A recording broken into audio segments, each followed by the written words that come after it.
Welcome back to the workshop. This is Tim for Tim Krause Electronics, and you are watching part 6 of the $75 Dumble build series. The website is finished. You can see the new website at timkelectronics.com. We've got a brand new section there just for you DIY enthusiasts. It's if you click on the top menu, you're going to see DIY pages. On the DIY pages, not only do we have schematics and layouts and full write-ups of all the previous series that we've done on this YouTube channel, but we've also got some additional resources that you can download, and I'm going to be continuing to add stuff like that. That's all free to download. All the schematics are free to download. We've also got a brand new section of our online store that's got some DIY products. Definitely check that out. On that store, we've got things like these eyelet PCB boards. This is what I've been using for this amp build, and absolutely love it. It is by far the easiest thing that I've worked with to build an amplifier. So definitely check those out. We've got things like this relay loop switcher board, and this is a CMOS flip-flop board that actually controls two separate flip-flops. You can use it, it was actually designed to control this loop switcher board, but you can use it for a number of different functions in a guitar amplifier build. Also, I mentioned in one of the previous videos that I made up a chart of wire gauges and the current that each wire gauge can handle. That chart is under the DIY pages. You can download that for free now. So be sure to check out that online store at timkelectronics.com. The prices are pretty reasonable. I'm not going to gouge you on the prices, and we are going to be adding more products in the near future. I've got plenty of things planned. It's just a matter of having the working capital to get that done. Speaking of which, if you like these videos and if you would like to continue seeing these videos, please support me on my Patreon page. You can find the link in the description below. It really helps me out. You know, these builds are a lot of fun, but the reason that I had to do a $75 build this time is because sometimes you just don't have a lot of money to work with, and there are a lot of things that I've got lined up that I'd really love to do, and you can help me do that. Please go to my Patreon page and contribute. So with all that said, let's get back to the build. Okay, so at the end of the last video, I mentioned I still had to figure out a way to tie in this low voltage supply. The reason I hadn't finished that yet was because originally the power tubes weren't going to be, the filaments of the power tubes weren't going to be DC, they were going to be AC, and then just the first couple preamp tubes were going to be DC, but for reasons that I explained in a previous video, I'm having to do all the tubes on DC.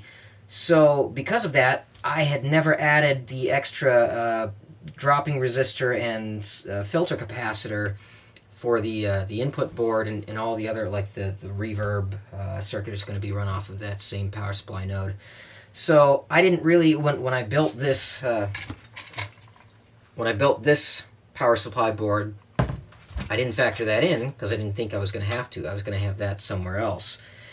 So I had to find a way to fit this on here without shorting against any of these standoffs or anything like that. So I went ahead and did that. So the DC is now tied into this input board, and everything else is going to be running off of that same node. I also replaced the screen resistors here on the power tubes. I had a 1K on there, and replaced those with the 470 ohm, which is more consistent with most Dumble builds. So now what I need to do is, I've got all these ground wires laying all over the place. I'm going to go through the whole amp and terminate all of the ground connections, and then I'll start working on getting this bias pot wired up, and I've got to drill out some holes and install the bias measurement thingies. These, what do you call these?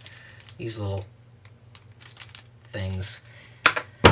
Got to get those installed and hook up the bias voltage, the bias supply here, these purple wires, and wire up this mute switch, and I think that's about it. So I'm going to go ahead and get started on that. I'm going to be using the same grounding scheme that you'd see in vintage Fenders, and I think that's actually the same grounding scheme that Dumble uses, which is that instead of using star grounds or anything like that, most of the preamp circuit, in fact all of the preamp circuit, comes back to a ground point right near the input jack. So I'm going to put a little a terminal here. So all of the preamp wires, including a wire that I'm going to connect to this this grounding bus on the front control panel, those are all going to come to a terminal that'll be mounted right there. And then the power amp is going to be mounted, or the power amp grounds are going to be tied in to a point right next to the power transformer. Now normally what I like to use on the preamp end is one of these ring terminals, and normally it's okay. It's, you know, if you've just got one or two wires, but in this case I've got a couple extra wires just because I've got so many things going on here, so it's going to be a whole lot easier to work with one of these.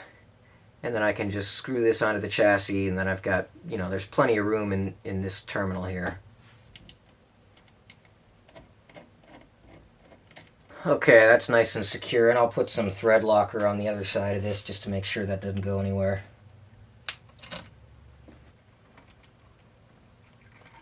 I didn't leave myself much room to work with here. Now I gotta get a wire onto this ground bus here. Try to thread this through here. And this is when it helps to have small hands.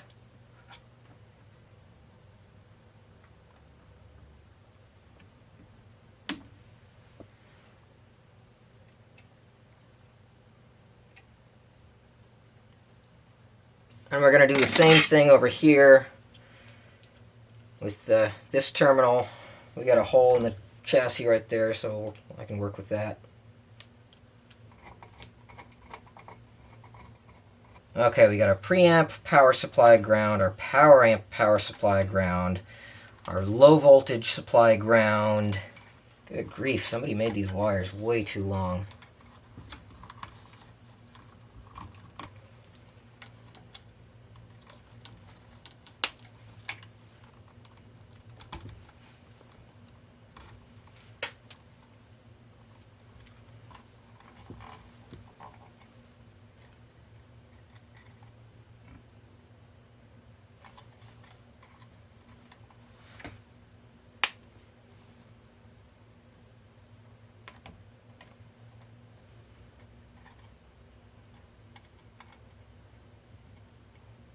Alright, so those grounds are tied in.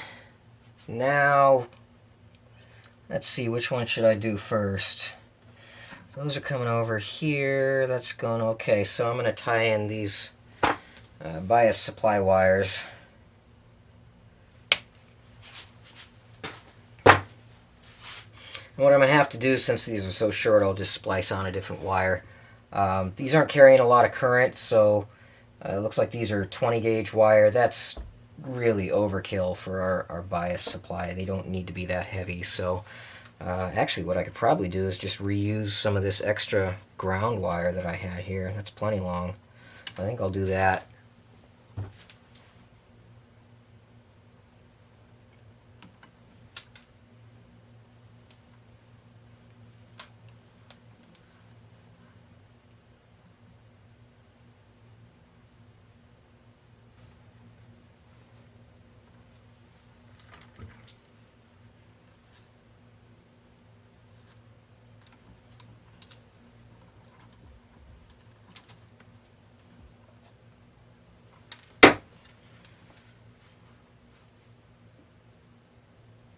This is another thing I like about these boards, because it's got these extra holes for off-board wiring.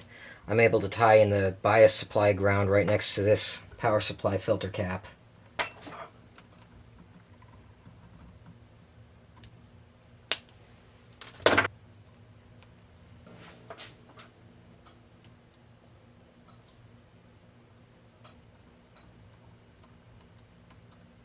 Okay, so now that's finished. I'm going to wire in these two red wires. This is going to be, well, this used to be the standby switch. It's now going to be the mute switch.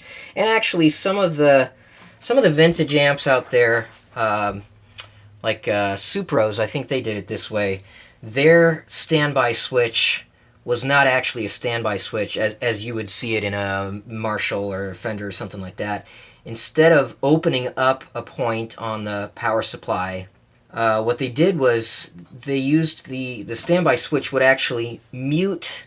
It would actually short across the two halves of the phase inverter output, and that's what we're going to do here. So the grid of one power tube is going to be tied to the grid of the other power tube when we have our standby switch in standby.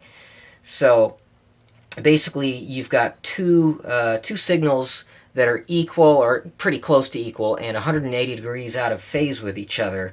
So they cancel each other out, and that mutes the signal. So that's the way we're going to set this up.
This is something you don't see very often today, but some of the real high-end electronics from a long time ago used to lash their wires together like this.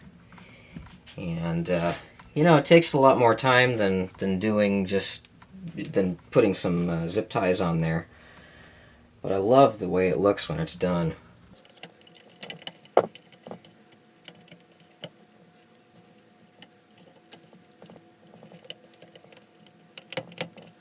Okay, the next thing I want to get done is connect this bias pot, and these three pads here are going to be, that's where the wires are going to land for that.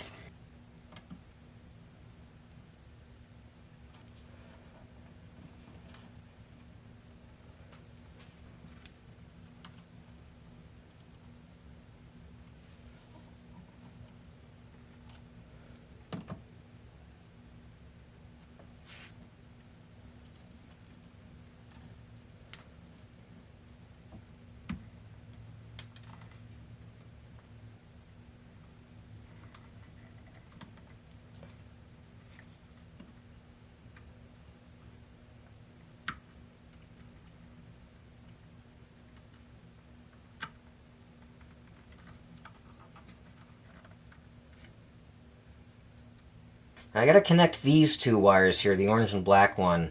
These are the secondary off of the output transformer. And I'm guessing that I want to connect the black one to negative and the orange one to positive. Since we're using negative feedback in this power amp, if I get this backwards, then I could end up with a lot of squealing. So fortunately, you know, they're both the same distance here, so even if that does happen, I can switch them around and I won't have to get out my wire stretcher.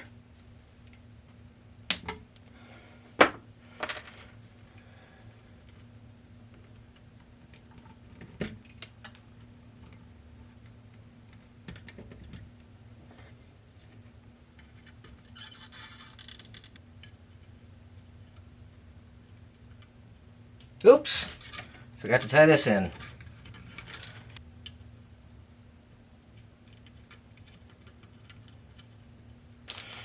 Okay, the last thing we have to do, we gotta drill some holes and mount and connect these bias test points.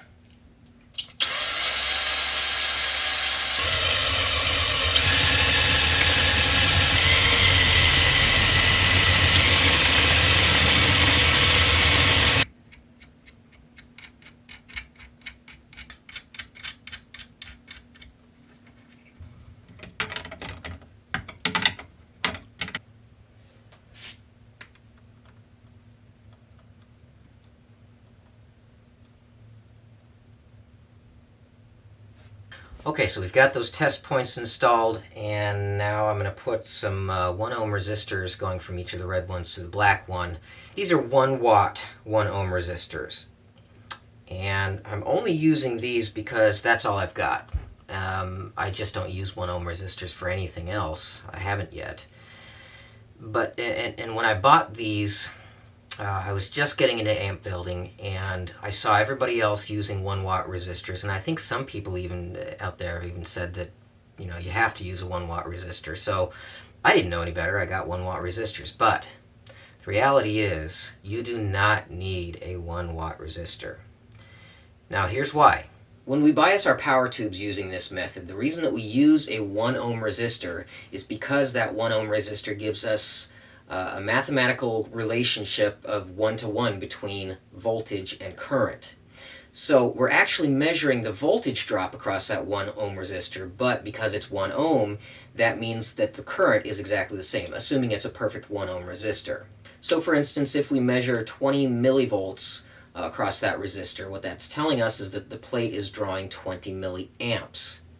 So a 6L6 tube, max dissipation is 30 watts.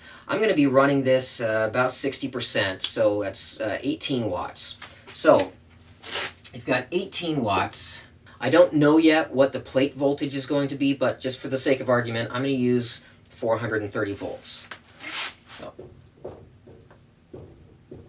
So to find out how much current the plates should be drawing in order to get to 60% of the maximum dissipation, we would divide 18 by 430 volts.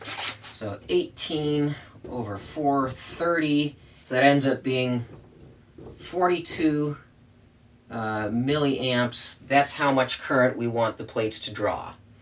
So when we measure across that 1 ohm resistor, that's actually going to be 42 millivolts, which means that this resistor is dissipating 1.7 milliwatts.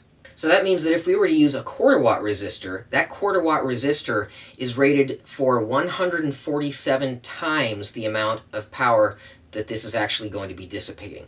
So you don't need a 1 watt resistor there.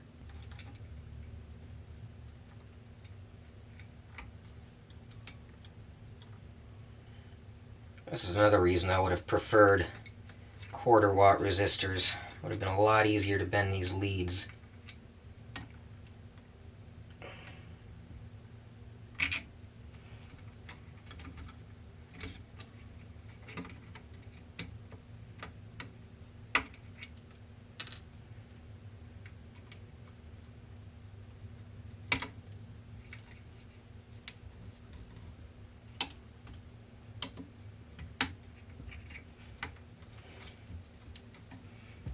Okay, pin 8 of a 6L6 is the cathode. That's this one right here.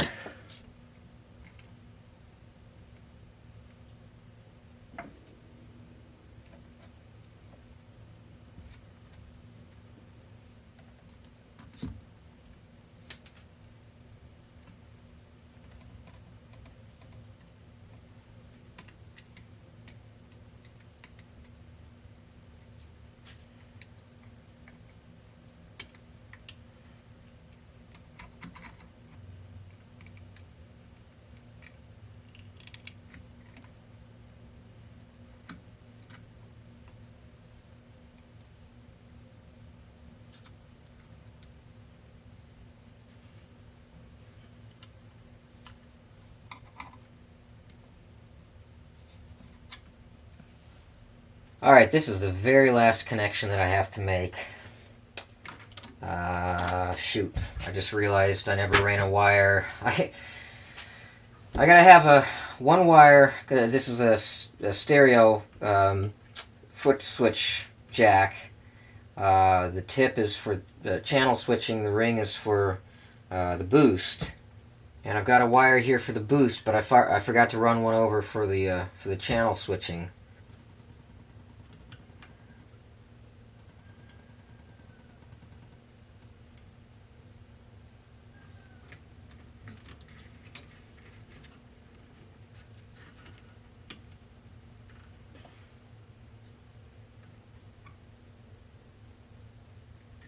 Okay, here's a good shot of everything finished except for the reverb circuit and effects loop, which again, I'll wait until I know that everything else is working, and then I'll build that part of it. I think some of the wiring could have been, stuff like this, that could have been a lot neater, but at a certain point I just kind of decided I didn't really care a whole lot about that, because I'm already working with someone else's chassis, and things were going to be a little bit messy, because it's a lot different when you're designing it from the ground up, and you're working with your own chassis design. You get to put things where you want them. Working with these tube sockets on the wrong side of the circuit board really complicates things. And for Peavey, that was fine because it was a PCB, so you can put things anywhere you want them. But for me in this build, that definitely made things a little bit more challenging. So what I'm going to do now is, before I power it up and start taking some measurements, I'm going to take this home and I'm going to study it extensively. I'm going to make sure that every last thing gets checked before I power it up. Okay, I checked over this whole thing and did find a couple of mistakes, and I've already corrected those, but one thing that was really interesting, and it took me probably longer than it should have taken me to figure out what was going on. I had the secondary, actually the plate wires on the output transformer reversed. I didn't have any documentation on this output transformer, and the Peavey schematic doesn't tell you which plate, there's no indication of the polarity on the primary of the output transformer. So I've got these two plate wires switched around. Now that they've been clipped, there's not enough length on the blue wire to reach all the way over to that second 6L6 socket. So what I'm going to have to do is reverse the secondary wires on here. Since it's a single output impedance, that's not a big deal. It just means that the orange wire is going to be ground and the black wire will be the positive end. But I wanted to show you, this is the noise problem that I was running into, and it really startled me the first time because it was pretty loud. So this is what happens when I've got negative feedback connected with, and I haven't switched these around yet, so these are still in the wrong order. Sorry, trying to make a good solid connection here. So it's pretty nasty noise. So basically what's happening is that I'm giving the power amp positive feedback, which, as I understand it, basically turns it into a square wave oscillator. So once I reverse those wires, that should be just fine. Okay, so the low voltage supply is still giving me a higher voltage than I want to see. The power tube filaments, we're seeing about 6.7 volts, I think. So a little bit high there. The bigger problem is that these 12-volt relays are seeing about 16 volts, so that's enough to burn them out. I'm not sure how Peavey got away with... I looked at their schematic again. I didn't see anything on there that they had used to drop that voltage at all. So I'll have to figure out how to drop that voltage a bit. The B plus on this right now is sitting at about 475 volts. I've got 500 volt capacitors in there.